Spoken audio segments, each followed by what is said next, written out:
1 de Pedro, capítulo 1. Primeira Epístola do Apóstolo Pedro, capítulo 1.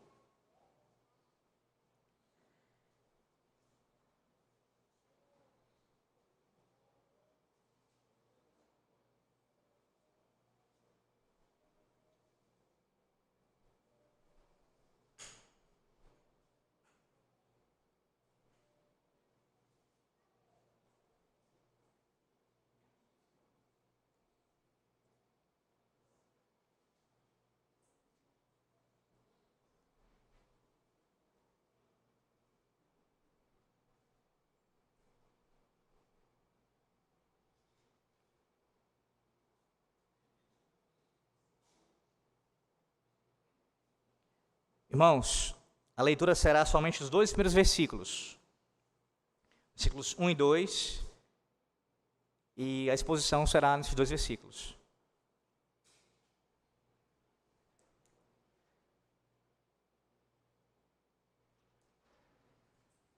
Isso é... Não digo que todos fazem assim, mas, via de regra, é um padrão. Uma vez que você tem nas epístolas do Novo Testamento os versículos iniciais, fazendo a apresentação do próprio autor, dos seus destinatários, a saudação. Então, via de regra, os pregadores gastam um tempo aqui no início das exposições para apresentar assim o conteúdo da carta e trabalhar um pouco mais esse contexto para familiarizar a igreja com isso. Vocês devem lembrar que eu fiz isso em Efésios e farei agora, se Deus quiser, também no início dessas exposições.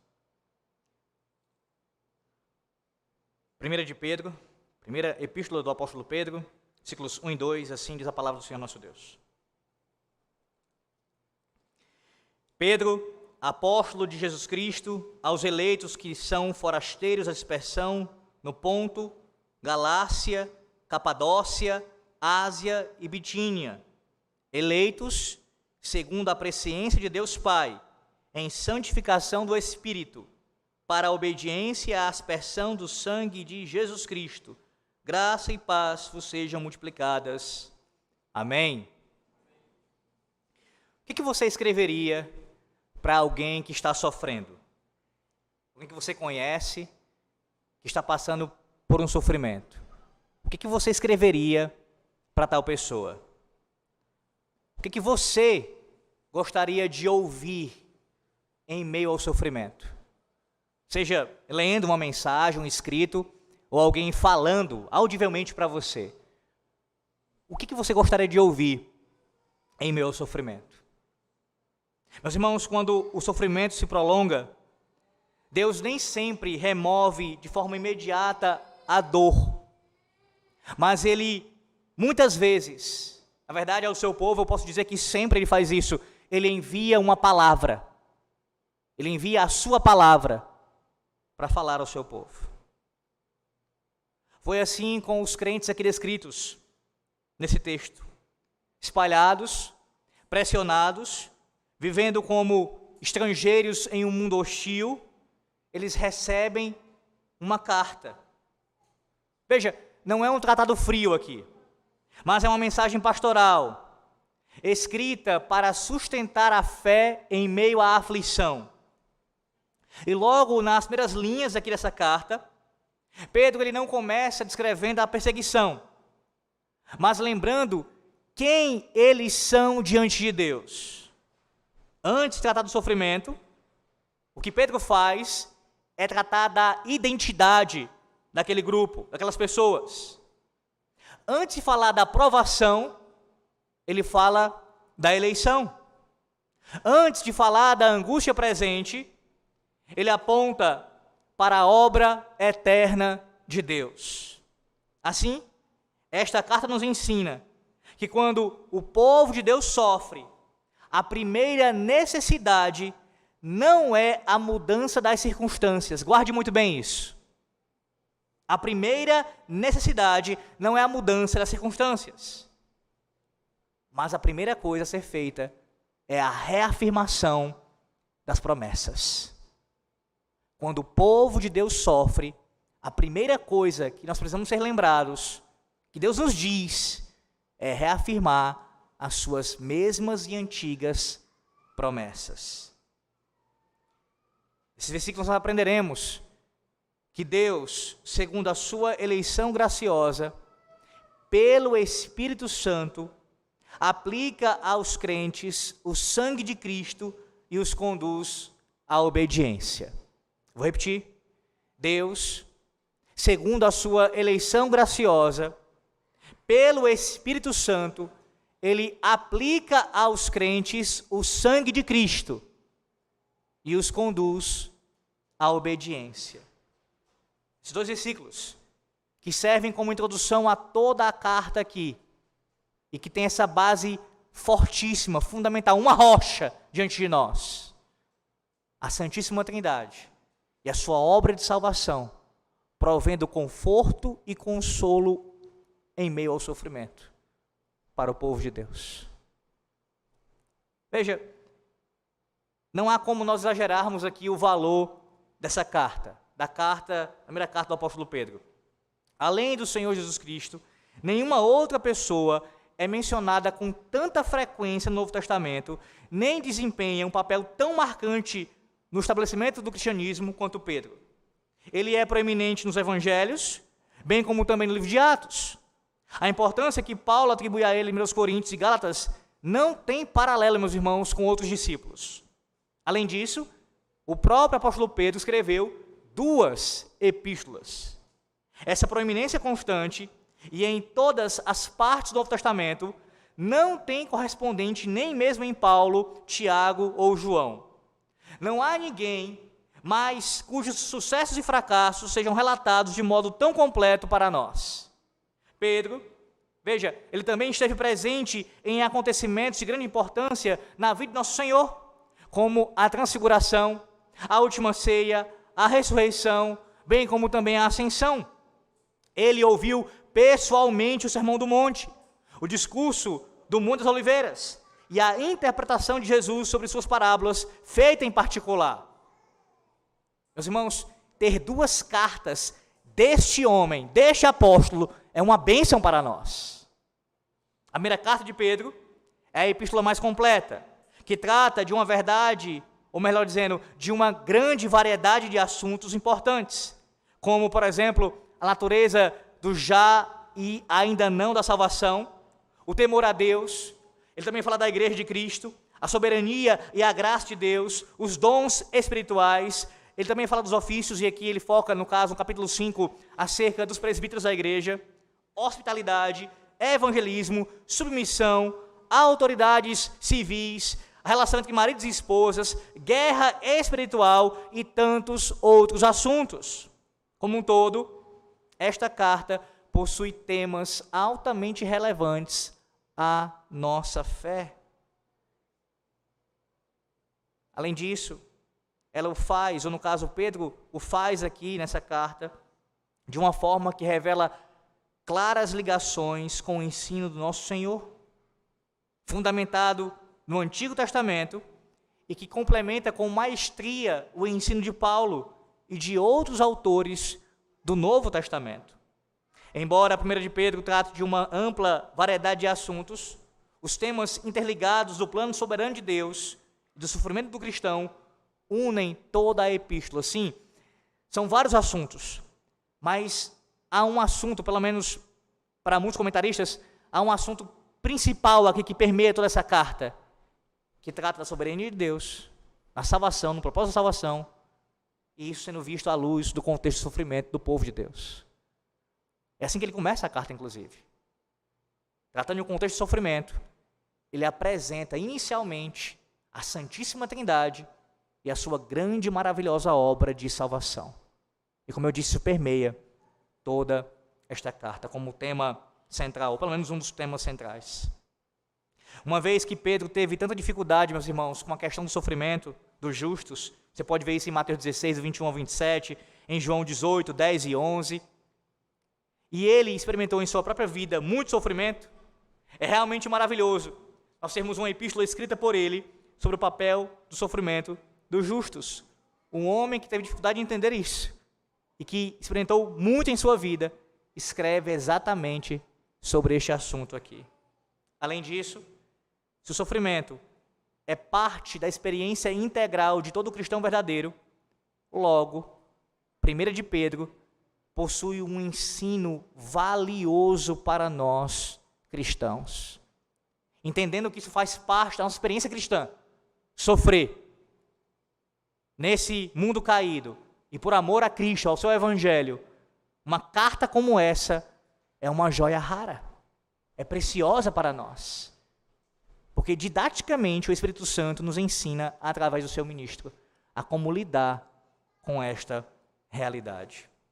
Observe aí a estrutura, os 2 primeiros versos, não da carta inteira, não farei isso agora, até porque eu pretendo fazer isso ao longo das exposições, e isso tomaria mais tempo ainda do que eu preciso aqui nessa manhã, que eu tenho aqui nessa manhã, melhor dizendo, mas apenas a estrutura do início, dos 2 primeiros versos, a estrutura aí bem básica. No verso 1, no versículo 1, você tem o autor e os destinatários da carta. Primeiro versículo, o autor é apresentado e os destinatários da carta.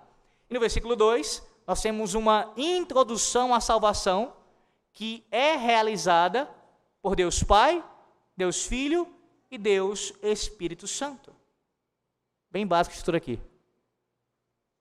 A data aqui em que Pedro escreve essa carta, há alguns que pensam de forma diferente, mas é uma minoria, pelo menos a maioria dos estudiosos, tanto do passado como do presente, entende que 1 de Pedro foi escrita provavelmente entre o ano 62 e 64 depois de Cristo. Boa parte entende, inclusive, que foi no ano 64. Mas veja, irmãos, não seria diferente com 1 de Pedro, assim como acontece com outros textos também do Novo Testamento. Há aqueles que tentam, ou no caso até mesmo questionam, a autoria petrina. Alguns colocam em xeque a autoria de Pedro aqui. Dizem que não foi Pedro quem escreveu esta carta. Eu queria poder trabalhar isso de forma mais demorada, mas eu preciso focar, é claro, no que é mais importante dos 2 primeiros versículos.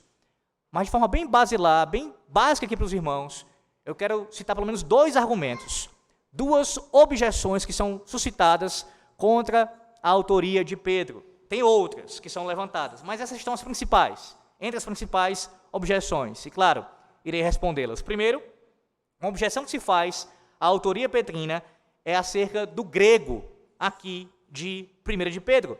Alguns dizem que é um grego muito sofisticado para o apóstolo Pedro ter assim escrito essa carta. Isso não pode ser verdade, uma vez que o grego aqui que é usado é um grego mais sofisticado, um grego muito bom, não poderia ter sido escrita pelo apóstolo Pedro. Sem desmarcar o texto do sermão, vá lá para Atos capítulo 4, versículo 13. Atos 4, 13. É um dos textos utilizados para poder argumentar contra a autoria petrina. Atos 4, versículo 13.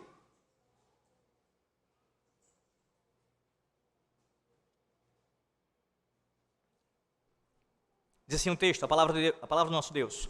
Ao ver a intrepidez de Pedro e João, sabendo que eram homens iletrados e incultos, admiraram-se e reconheceram que haviam eles estado com Jesus. Veja, alguns argumentam que Pedro não pode ter escrito essa carta por conta do que aparece aqui, por se entender que Pedro era um homem iletrado. E veja, chegam à conclusão de que isso fosse algo que se remetesse, na verdade, a uma espécie de analfabetismo, quando, na verdade, a palavra aqui não significa necessariamente alguém que não lê ou não sabe escrever, e até mesmo com qualidade. Na verdade, a palavra aqui pode muito bem ser entendida como uma ausência de formação. No caso, uma formação, um preparo formal, um estudo formal. Basicamente isso. Ou seja, Pedro não passou por uma instrução rabínica formal. É essa a ideia. E não que ele fosse alguém analfabeto. A admiração do sinédrio, meus irmãos, não se devia à incapacidade de Pedro e João ler ou escrever, de forma alguma, mas ao fato de homens sem formação acadêmica argumentarem com autoridade, levando-os a reconhecer que eles haviam convivido com Jesus. Essa é a ideia. Então, iletrado, não é que Pedro não tinha instrução. ele não passou, por assim dizer, pela academia. Essa é a ideia. Então, ele poderia muito bem, sim, ter escrito essa carta, sem formação, sem uma formação acadêmica. Um segundo argumento que é utilizado para questionar a autoria de Pedro é que esta carta, ela soa excessivamente paulina. Excessivamente paulina. E veja, essa objeção, meus irmãos, ela pressupõe um conflito entre Paulo e Pedro. Ora, pelo contrário, é natural, meus irmãos, que uma carta escrita no final da vida de Pedro revele afinidades teológicas e um vocabulário bem parecido e semelhante ao de Paulo, especialmente considerando o ministério conjunto em Roma.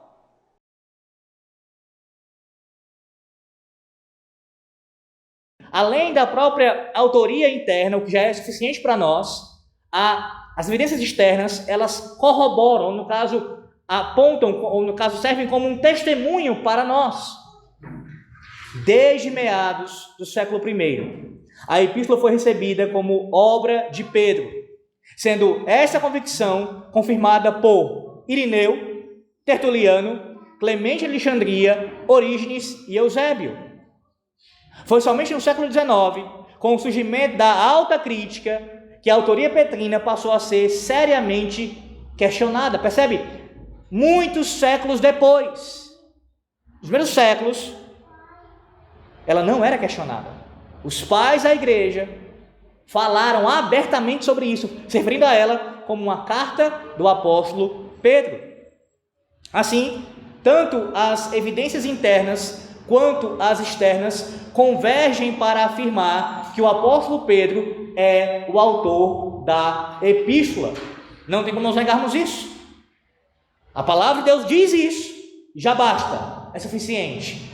E o testemunho histórico da igreja reverbera isso, ainda mais para nós. Pois bem, observe mais uma vez o versículo 1, diz o texto sagrado: Pedro. Meus irmãos, aqui nós temos a tradução para o grego do nome Cefas, nome aramaico, dado pelo nosso Senhor Jesus a Simão, lá em João capítulo 1, versículo 42. E tanto Pedro quanto Cefas possuem o mesmo significado, a saber, rocha. E semelhante a outros casos de mudanças, de nomes que foram, assim, essas mudanças realizadas por Deus, como Abrão para Abraão e Jacó para Israel, o novo nome dado pelo Senhor àquele homem tem um significado associado a ele. Pedro recebe esse nome lá em João 1,42, mas o seu sentido só é apresentado quando o Senhor Jesus associa o nome de Pedro com a palavra para a rocha de fundação. Veja que interessante. Enquanto Pedro reconhece Jesus como a pedra angular do edifício, ele faz isso no capítulo 2, versículo 7, Jesus é a pedra angular do edifício, o próprio Jesus assegura que Pedro é fundamental para aquilo que ele está edificando. Essas falas aqui confirmam o que diz 1 Coríntios 3:11, em que Jesus é o alicerce, e Efésios 2:20, em que os apóstolos fazem parte do alicerce, do qual Jesus é a pedra angular. Essa declaração de Jesus em Mateus 16:18, meus irmãos, não é algo de pouca importância, de forma alguma. Quando esse nome é conferido a Pedro, é uma promessa de que ele se tornará uma rocha firme, e também o líder do grupo apostólico, o primeiro entre iguais. Não, Pedro não é o fundamento da igreja, muito menos o primeiro papa, mas é fundamental para ela, como apóstolo de Cristo. Exerce uma função singular, importantíssima, e que também exercia grande liderança entre os próprios apóstolos. Ele também se desenvolve naquilo que seu nome representa, pois quando escreve essa carta, Pedro agora está forte, firme e constante. Uma rocha em que seus leitores podem encontrar apoio em meio ao sofrimento. Percebe a ligação aqui? Quando o Senhor Jesus dá esse nome a ele, aquele homem que naquele momento não era uma rocha, aquele homem que era instável, que não raciocinava direito, tomava atitudes baseadas nos seus meros sentimentos ali, na sua indignação, agora, escrevendo esta carta e sob inspiração, esse homem de fato é uma rocha. Agora sim, a promessa do Senhor se cumpre na vida de Pedro, associada ao seu nome que apontava para esta realidade. Agora sim, apacenta as minhas ovelhas, apacenta o meu rebanho. Agora sim, tu tens condição, Pedro, de fato instruir o meu povo como uma rocha, porque assim deve ser o ministro. E aqui eu não estou comparando, obviamente, as características que são peculiares ao apostolado, há distinções quanto a isso, mas todo cristão, especialmente aqueles que exercem liderança na igreja, devem ser como uma rocha. Deve existir constância, firmeza, e deve-se observar em tal indivíduo uma fé inabalável. Alguém que não é movido pelos ventos de doutrina, que não é conduzido por qualquer circunstância, ou até mesmo não muda de opinião conforme a era, a época, ou mesmo ao sofrimento imposto a ele. Não, permanece firme como uma rocha em Cristo. Ele segue e diz: apóstolo de Jesus Cristo. Irmãos, como se não todos aqui, pelo menos a maioria já está familiarizado com esse ensino, o apóstolo, ele tinha como papel principal ser uma testemunha investida de autoridade que testificava quem Jesus é e o que Deus está fazendo nele e por meio dele.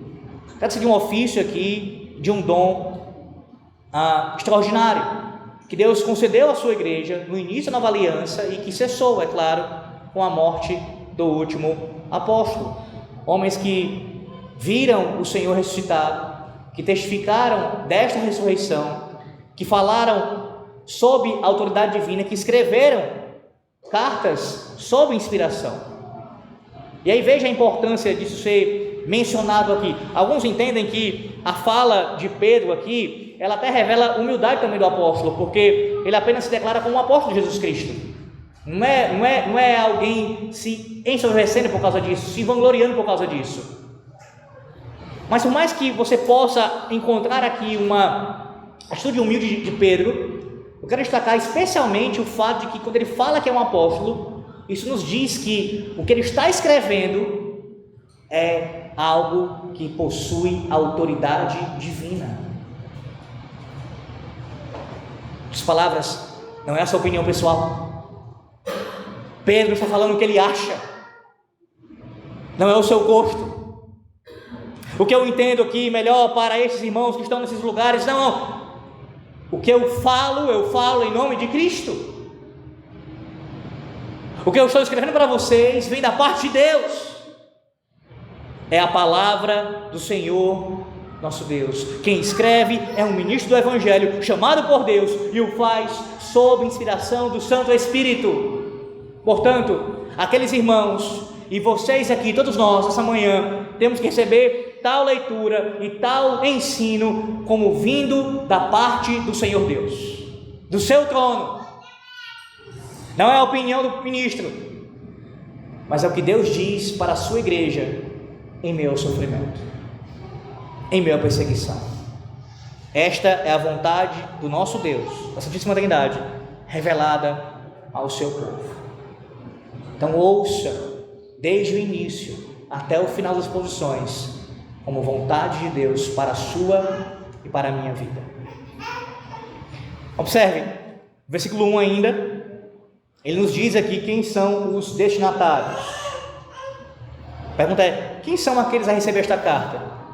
Os irmãos, antes de Pedro nos dizer onde vivem, ele os descreve de forma espiritual social e politicamente.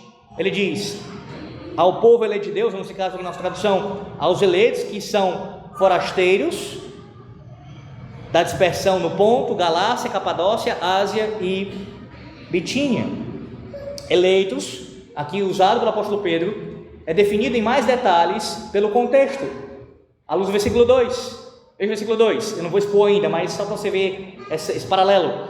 Ele repete isso, ele vai falar no versículo 2: eleitos de acordo com ou segundo a presciência de Deus. Ao falar de eleitos de Deus aqui, Pedro apresenta o primeiro aspecto de um tema importante de sua epístola. Qual? A soberania de Deus. Tema este que, como eu já mencionei, estará presente em toda a sua fala.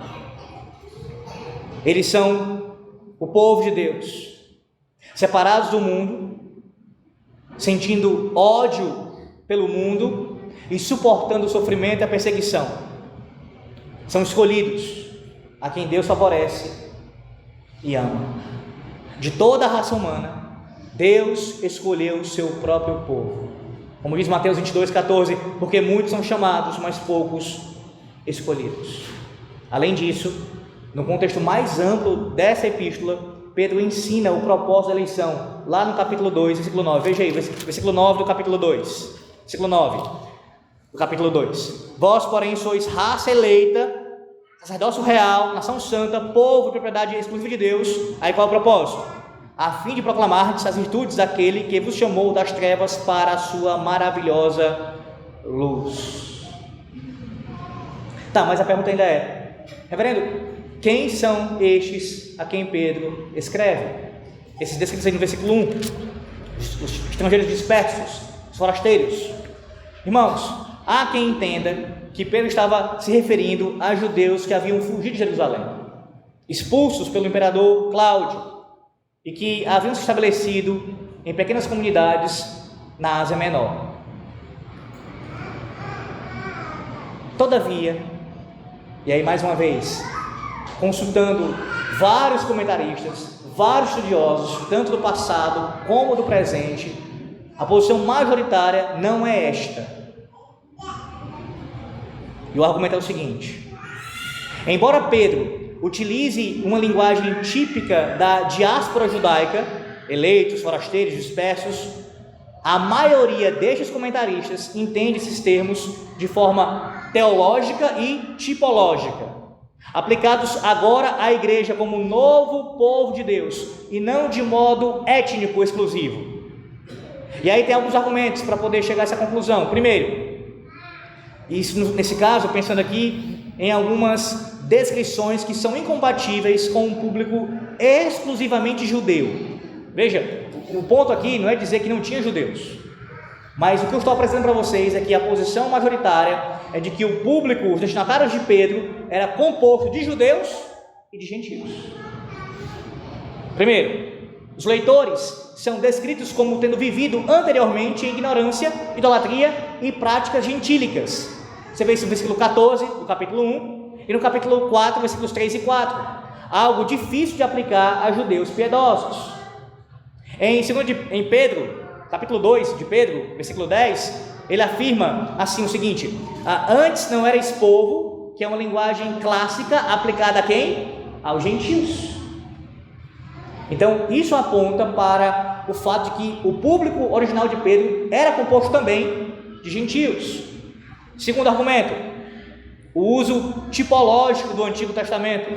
Títulos como raça eleita, nação santa e povo de propriedade particular ou exclusiva são tomados do Antigo Testamento e são aplicados à igreja mista, como também Paulo faz, judeus e gentios. E por último, o contexto geográfico. As províncias da Ásia Menor, Ponto, Galácia, Capadócia, Ásia e Bitínia, tinham forte presença gentílica. E o avanço do cristianismo nessas regiões ocorreu majoritariamente entre os gentios. Citando aqui de forma direta um comentarista, não pouco conhecido, Calvino, ele diz assim, no caso, colocando em minhas palavras, Calvino ele rejeita a ideia de que esta carta se dirija apenas a judeus. Para Calvino, irmãos, termos como forasteiros e dispersos são espirituais e eclesiológicos, descrevendo a condição da igreja neste mundo. Ele observa que várias exortações da carta pressupõem um passado gentílico, como 1 de Pedro 4, versículo 3, o que torna impossível limitar os destinatários a judeus somente.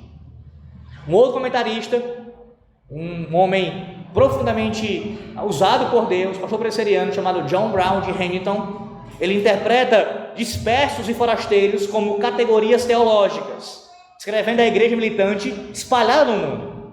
Ele assume naturalmente que as igrejas da Ásia Menor eram majoritariamente gentílicas, ainda que com judeus entre elas. Então essa é a defesa que eu faço dessa manhã aqui. Os destinatários, aqui dispersos, espalhados, são compostos, ou esse grupo é composto de judeus e gentios.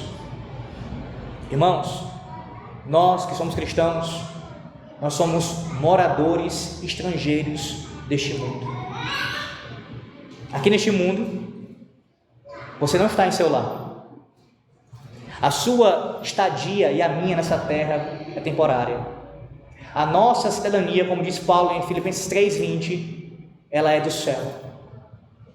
Portanto, sendo eleitos de Deus, nós vivemos aqui na terra como exilados e residentes temporários. Os eleitos de Deus precisam necessariamente serem considerados como estrangeiros e forasteiros neste mundo. As províncias aqui descritas, essa região aqui mencionada pelo apóstolo Pedro, atualmente ficam nesse caso, ficam na atual Turquia. Deixa eu falar um pouco sobre isso. Veja como é que Pedro está lidando aqui com o sofrimento, já no início da carta, mais uma vez. Olha como ele é pastoral. Vocês não pertencem a este mundo. Se vocês se apegarem a este mundo, amarem os prazeres deste mundo, vocês vão sofrer ainda mais.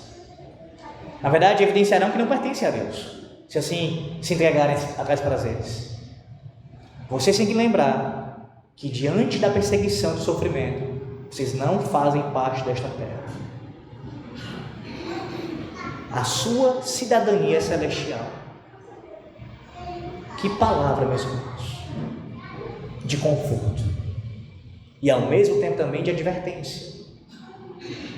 Enquanto muitos crentes em nossos dias se apegam aos prazeres do mundo, ao mundanismo, a palavra do nosso Deus nos nessa manhã, que a gente tem que abrir mão disso, até mesmo para nós lidarmos adequadamente com o sofrimento.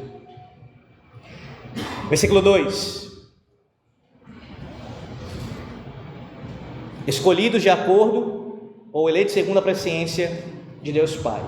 Irmãos, em 3 orações separadas, Pedro agora descreve 3 atos do Deus triuno.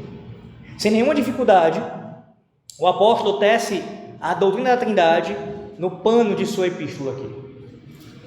Dentro da comunidade cristã, essa doutrina ela era aceita e compreendida, de modo que os autores do Novo Testamento não tinham a necessidade de apresentá-la, explicá-la ou defendê-la dos possíveis ataques do judaísmo. Percebe como Pedro apresenta a Santíssima Trindade aqui naturalmente? Naturalmente ele fala sobre ela. Ele fala de Deus o Pai, do Espírito e de Jesus Cristo. O Pai, aqui, como aquele que elege segundo a sua presciência. O Espírito, aquele que santifica. E Cristo, aquele que espera a obediência àqueles que foram purificados do pecado. Há uma questão importante a ser tratada aqui, nesse início do versículo 2, que é a palavra, o termo que aparece, presciência. Irmãos, presciência é muito mais do que a habilidade de prever acontecimentos futuros.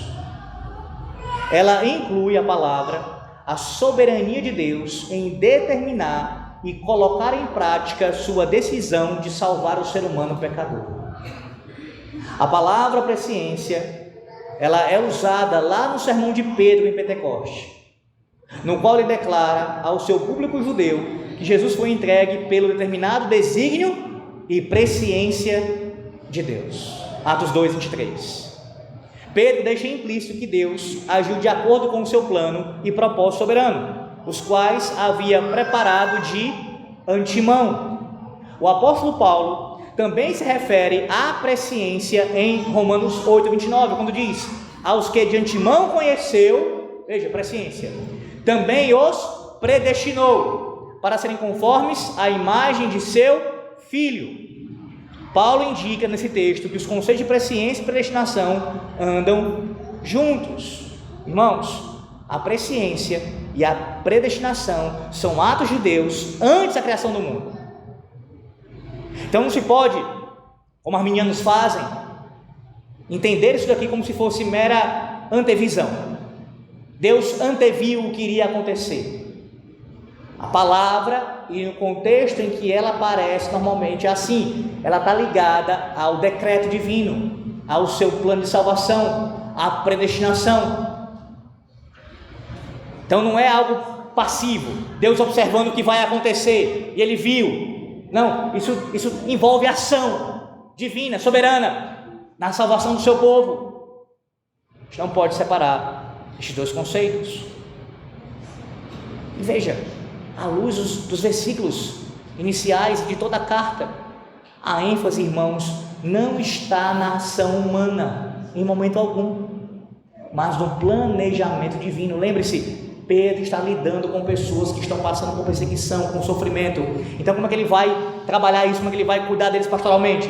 Ele vai apresentar a Santíssima Trindade, o seu plano soberano de salvação, para que o povo possa crer, confiar e descansar nisso.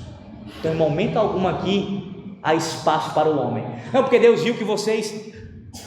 Presciência aqui está ligada ao propósito de Deus em salvar o seu povo, o seu plano eterno de salvação, ao seu decreto divino.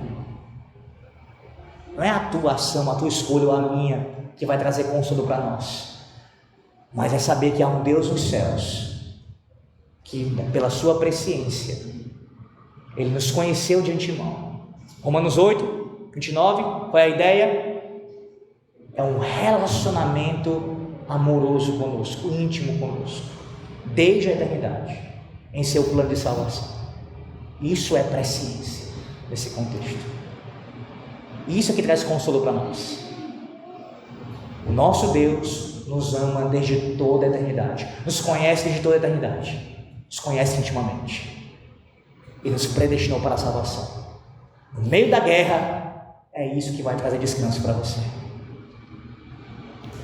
É de importância vital, irmãos, para Pedro, que aqueles que estão sofrendo por serem cristãos entendam que Deus está no controle de todas as coisas. Portanto, o apóstolo enfatiza no início da carta que Deus está realizando tudo de acordo com o seu plano. Confiem, Deus está no controle. Ele segue: em santificação do Espírito, ou pela obra santificadora do Espírito.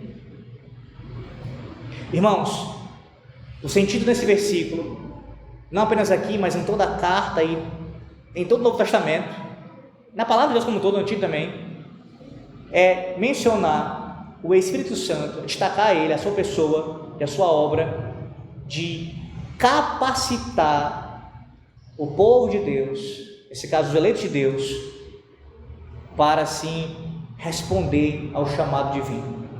Sim, a presença capacitadora de Deus, vista aqui na ação do Santo Espírito, executando os planos feitos por Deus Pai. Ele elegeu, predestinou, e o Espírito Santo vai aplicar esta obra de redenção aos eleitos, capacitando-os a responder a esta obra de redenção. Essa obediência somente é possível graças ao sangue de Cristo. E veja, a ideia também aqui, no original grego, dessa obra santificadora, é de uma atividade contínua, um processo. e não um ato que resulta no estado de santidade perfeita. O Espírito Santo, ele vai santificando o povo de Deus, à medida que aplica assim a obra do Senhor em nossas vidas. Mais uma vez, você tem uma instrução pastoral aqui presente, bem pastoral, teológica, é claro, e pastoral. Em meio ao sofrimento, o povo é instruído ao quê? O Espírito Santo nos santifica e nos conduz à obediência, à submissão à vontade do nosso Deus. Não estamos sozinhos. Nós temos alguém que intercede por nós. Nós temos alguém que nos socorre em nossas aflições e que trabalha em nossos corações a obra de santificação. Quem nos capacita a obedecer? O próprio Deus. O próprio Deus, o Espírito Santo. O texto ainda diz: para a obediência e a aspersão do sangue de Jesus Cristo. Por qual razão o Espírito santifica os eleitos? Pedro diz: é para a obediência a Jesus Cristo e a aspersão por seu sangue.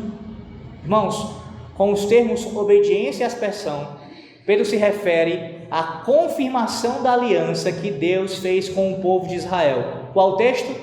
O texto da Santa Convocação nessa manhã. Êxodo 24, versículos 3 a 8.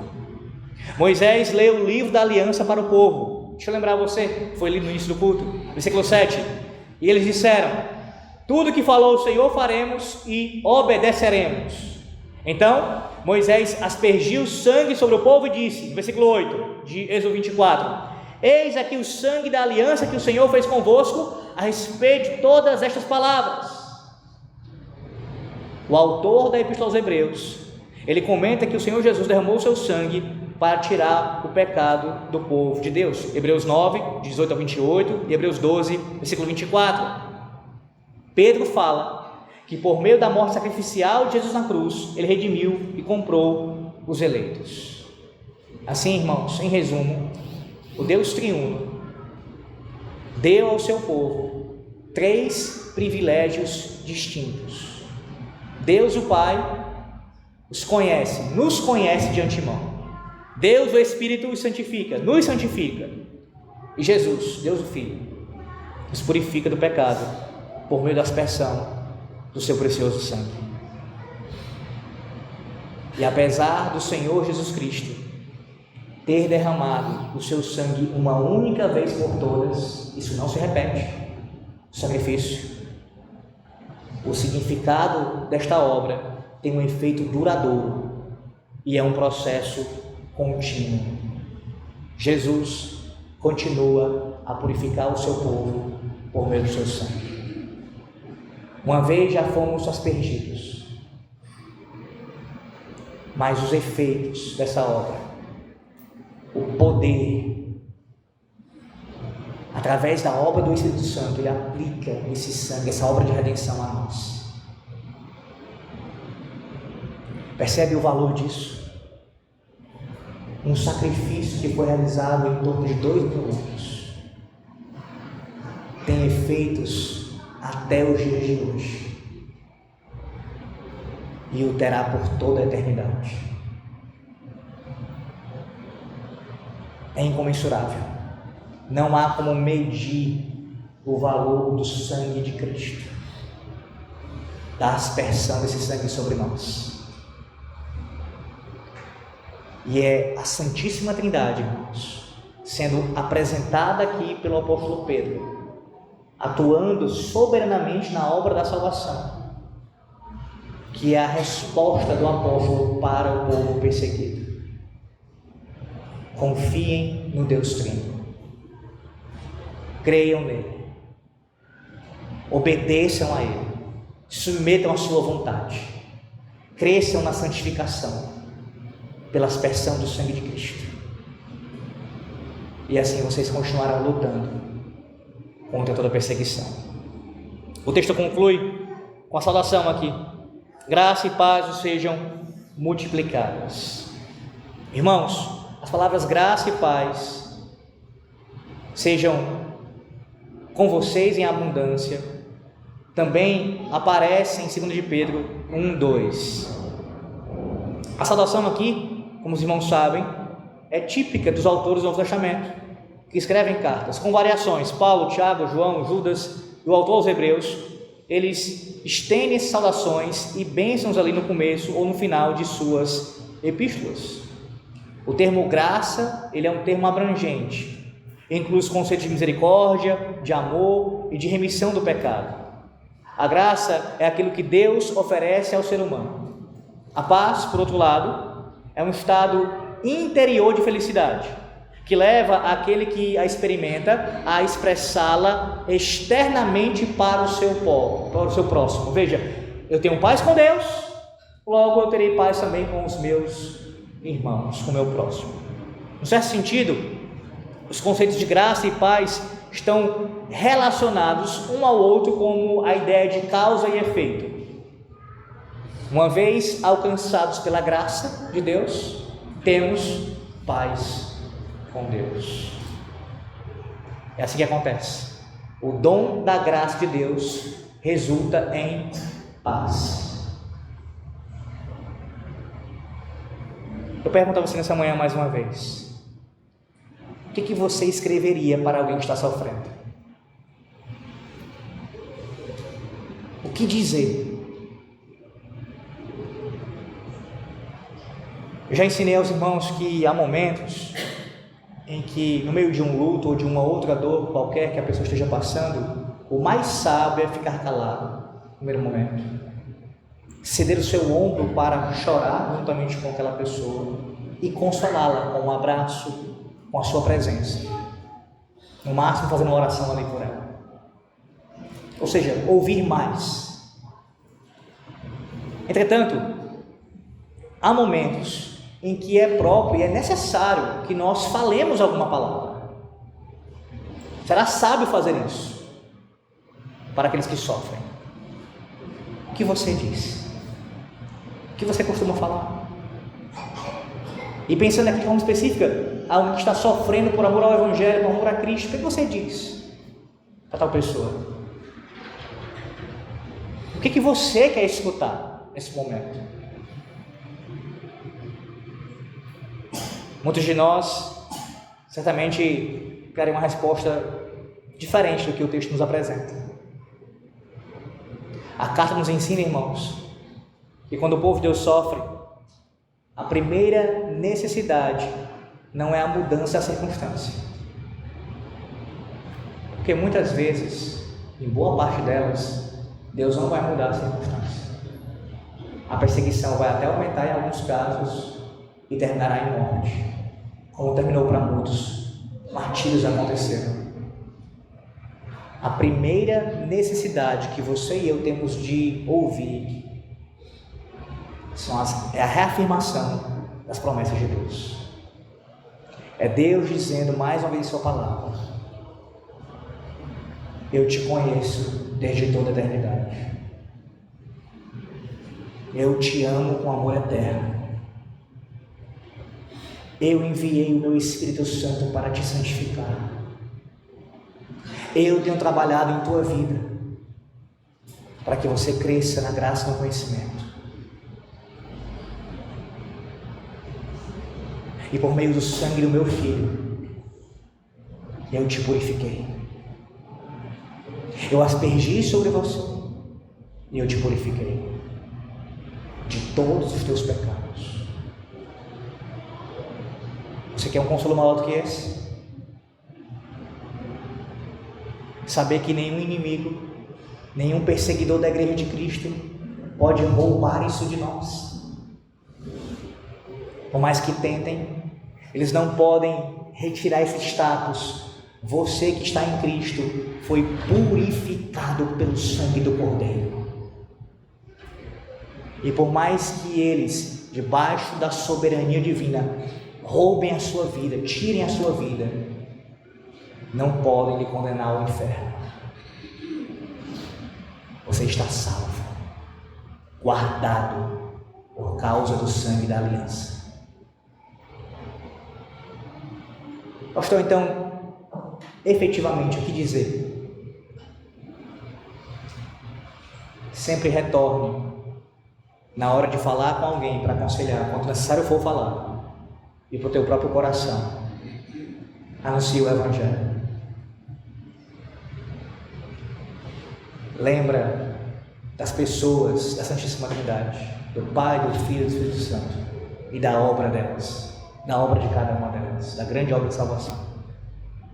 É isso que vai te trazer consolo e te ajudar a lidar com a perseguição. Que o Senhor Deus nos ajude, meus irmãos, a assim compreendermos isto. E a sequência das exposições de 1 de Pedro. Sabendo que Deus, segundo sua eleição graciosa, pelo Espírito Santo, aplica aos crentes o sangue de Cristo e os conduz à obediência. Amém.